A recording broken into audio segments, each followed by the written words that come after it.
Salvador Perez. I don't know if anybody knows the depths of MJ Melendez's struggles. Well, 3 for 53. Well, I want to say he was. I want people to know. I don't remember the number, but rewind a week ago, he was 3-4, and it's a week later, and he's still 3. Yeah, he's 0 for his now last for 53. 20. I think he's 0 for his last 24. It's bad. It's bad, and the other guys are not. The rest of the lineup. It's just somebody has to do something like Michael Massey running into one on a certain night so that they get something out of it.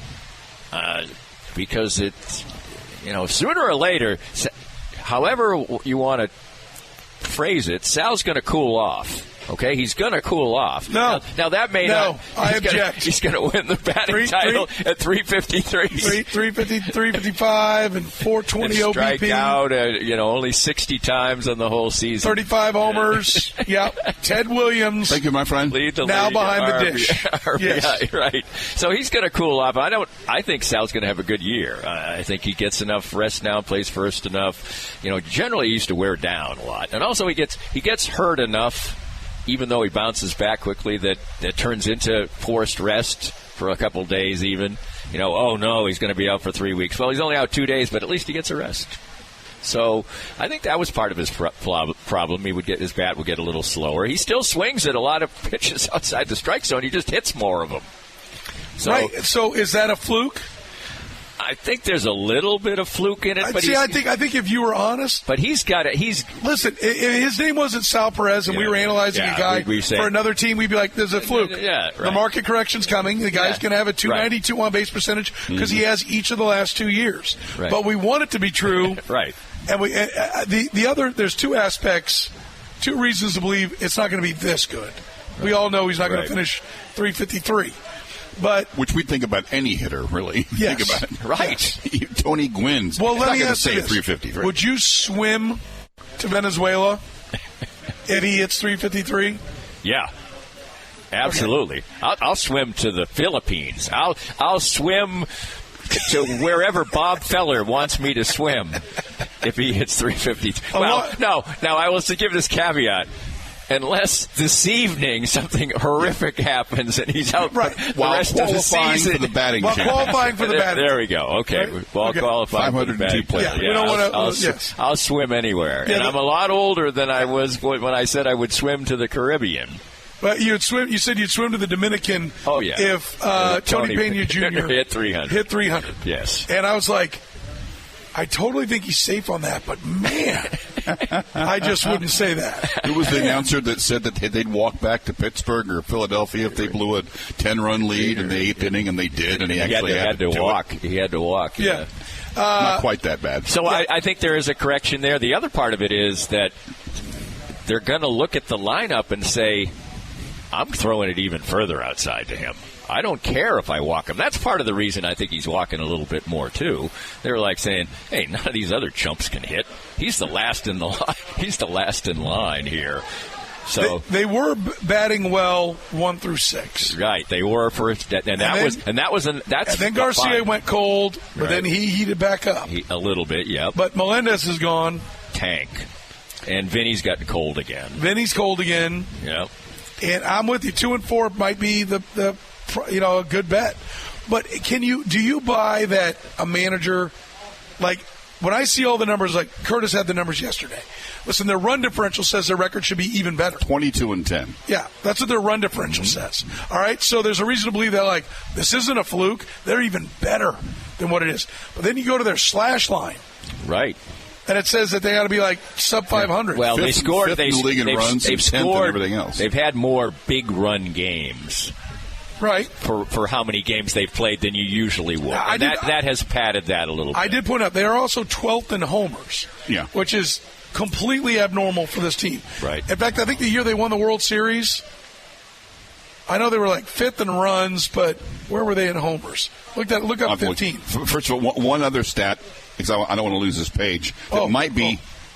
They are hitting 296 with an 851 OPS with men on base, and 200 and 590 with nobody on.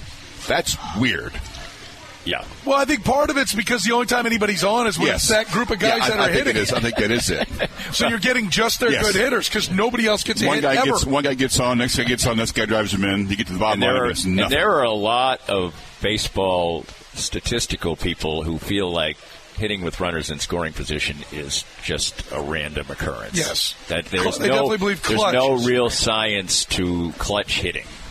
And I probably would, the numbers can say it, but I wouldn't completely dismiss the fact that there's some people who really can, if they do it, year after year. But as a team or whatever, or a stretch, a lot of times. Now, I think if you're doing it and they keep putting it on the screen or the Jumbotron or they keep asking you, hey, boy, you're really struggling with it now, guys can press, the team can press. That certainly can happen. In 15, they were 7th in runs scored, 24th in home runs. Right. And 24th was like high water mark. Well, they're always down at last. Well, they're 12th in home runs right now. So, to me, the question may be, can they keep up this home run pace? And also, I think they do have a better chance of picking up the other side of it, which is they gave up very few home runs at all. Now, also, their pitching is so good that that's probably got to chill a little bit, too. Especially when you're 28th. They're 5th in baseball in ERA. They're 28th in strikeouts. Yeah. Well, but 5th is way down from where they were. Yeah. They were 1 something. But they don't strike anybody out. That has been corrected. That's changed. Lugo has. Lugo's striking out more anyone, guys. And now he struck out 17 guys in the last 2 outings. And now they're 29th in strikeout. I'm a little bit optimistic that the pitching has kind of found its mark, but the hitting's going to have to be better, and they're probably somebody needs to emerge downstairs to come supplement the bullpen. Right. Yeah. The bullpen's been good, but they don't blow anyone away either. Right. They're not a strikeout brigade also. And so there's just a few signs that they could – and everybody hits a bad patch. I mean, they really haven't had a bad stretch yet. I mean, they've had – they've lost a couple games in a row, but, even good teams lose 7 or 8 out of 10. And so I don't like due. I'm not a due person. To me, if somebody's due, who'd you rather pitch to? A guy who's 0 for 34 or a guy who's 12 for 34? He's due. No, he's not seeing the ball well. He sucks. Is what. Do you want to pitch to Salvi right now, or do you want to pitch to MJ Melendez? Because MJ's due.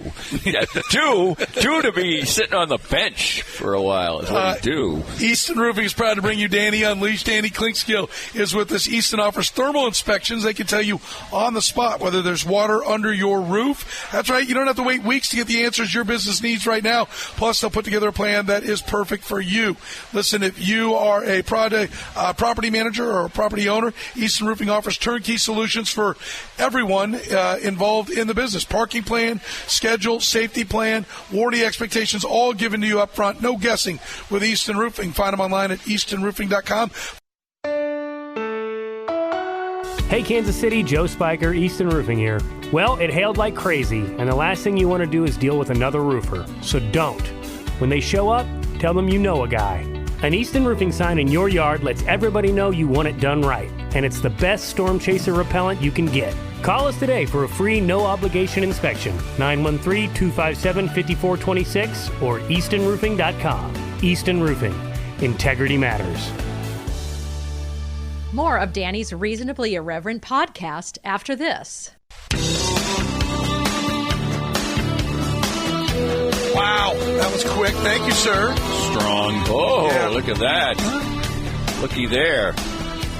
Don't worry, there's no alcohol. A virgin frozen margarita. Don't worry. As in, what's the point? Yeah.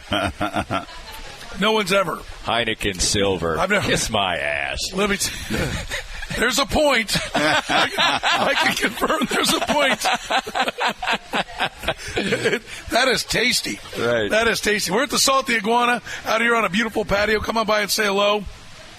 All kinds of specials. Buckets of beer, get 4 of them for $10 and grab a Corona Premier. That would be the beverage I'll have. I'll definitely be making that switch because you can get the $3 pints of Mexican draft beers, $5 gold margaritas.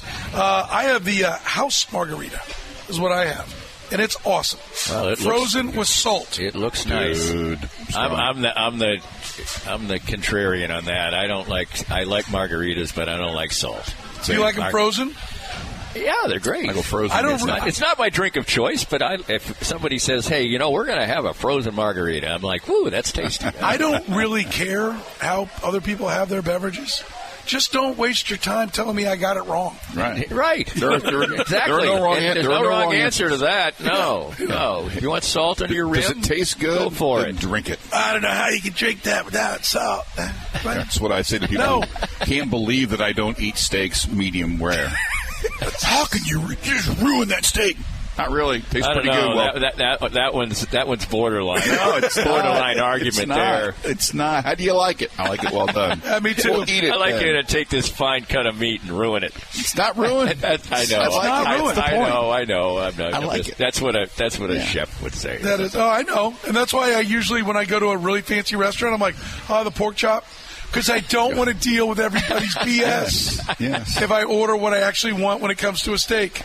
There you go. I got like a prime rib, and I fixed it too much, too done for people, and I posted it on social. You'd have thought I threw a puppy off a bridge. The responses that I got. I will throw Boger love. He took us to a steakhouse in Dallas at the Super Bowl. In Fort Worth. Yeah, where'd we go? I can't remember. It was a fancy one in Fort Worth. Tanny got like cream of spinach. Yeah, he got a little. I didn't get a steak. And I said, well, I'll take the filet. And I was explaining it to them. They're like, oh, you really want? I said, they're like, well, here's what we'll butterfly it. There you go. And we'll do it, and we'll make it. How about if they go? The chef came out. Do you remember this? Yes. He goes, how about I butterfly it and I make it medium well butterflied so it's not a stick? I said, okay, let's try it. Awesome. Yeah. He knew what he was doing. He's like, I get where you're coming from. He catered to your needs. He didn't come out and slap me with a spatula. Now, he has spent the entire time since then telling, I'll tell you what, I can't believe back I in had to butterfly this thing. This jerk fiddle came in and it was fantastic. Yeah. By the way, because you know what it made it? More surface area for more salt and butter and good. That's the Anthony Bourdain. That's why double burgers are better. Did he More just say 10 surface seconds? I think so. All right, yes, he Danny. did. Bye-bye. That was fun. We hope you enjoyed the latest Danny Klingscale Reasonably Irreverent podcast. Come back soon for something fresh and new.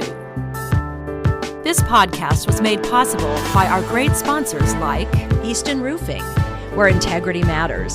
Joe Spiker and his team are the best in the business for all your roofing needs, handled with honesty and craftsmanship. Visit them at eastonroofing.com.